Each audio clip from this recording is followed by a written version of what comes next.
पोलादपूरचे ग्रामदैवत श्रीदेव काळभैरवनाथांचा जत्रोत्सव मोठ्या उत्साहात साजरा। खालूबाजाच्या ठेक्यात काठ्या पालख्या नाचविण्याच्या कसरती सर्वांसाठी ठरल्या आकर्षण। पोलादपूरकरांचे ग्रामदैवत व जागृत देवस्थान श्रीदेव काळभैरवनाथ महाराजांचा यात्रोत्सव आगळा वेगळा व वैशिष्ट्यपूर्ण असा समजला जाणारा उत्सव आहे। ग्रामदैवत श्री काळभैरवनाथ महाराजांचा आजही शेकडो वर्षाची परंपरा व रूढी जपत यात्रोत्सव साजरा केला जातो। शनिवारी सायंकाळी सहाणेवर श्री काळभैरवनाथ महाराजांच्या काठी पालखीचे खालूबाजाच्या गजरात सायंकाळी आगमन झाले। त्यानंतर यात्रोत्सवाला प्रारंभ झाला।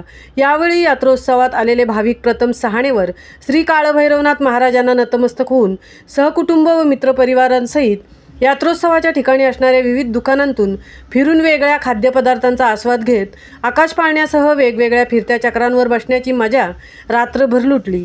रात्री तालुक्यातील काटेतळी, सडवली, चांभारगणी, मोरगिरी, फौजदारवाडी, चरई, वाकण या 6 गावातील काठ्या पालख्या श्री काळभैरवनाथांच्या भेटीसाठी सहाणेवर आल्या। यावेळी सजवलेल्या काठ्या पालख्या भाविकांसाठी मुख्य आकर्षण ठरल्या। जत्रोत्सवासाठी आलेल्या एकामागोमाग 8 काठ्या पालख्या सहाणेवरील प्रांगणात आल्यानंतर यात्रेतील लाखोंच्या गर्दीतून कसरतीने वाजत गाजत नाचवण्यात आल्या। यावेळी पालख्या सहाणेवर विराजमान झाल्यानंतर सर्व गावच्या पालख्यांचे एकत्रित असण्यामुळे त्या ठिकाणचे वातावरण भक्तिमय पाहायला मिळाले। भक्तिमय वातावरणात सर्व कार्यक्रम संपन्न झाल्यावर पहाटे 5 वाजेनंतर यात्रोत्सवाची सांगता करण्यात आली व जमलेल्या सर्व काठ्या पालख्या श्री काळभैरवनाथ मंदिराच्या मागील बाजूस नाचवण्यात आल्या। यावेळी पोलादपूरसह 6 गावच्या काठ्या पालख्या एकत्रित जात असताना टेकडीवर काठ्या व पालख्या एकत्रित नाचवण्यात आल्या। हे सर्व गगनाला गवसणी घालणारे दृश्य पाहायला मिळाले। असा हा पोलादपूर श्री काळभैरवनाथांचा उत्सव कोकणातील आनंदी यात्रोत्सव उत्साहात साजरा करण्यात आला।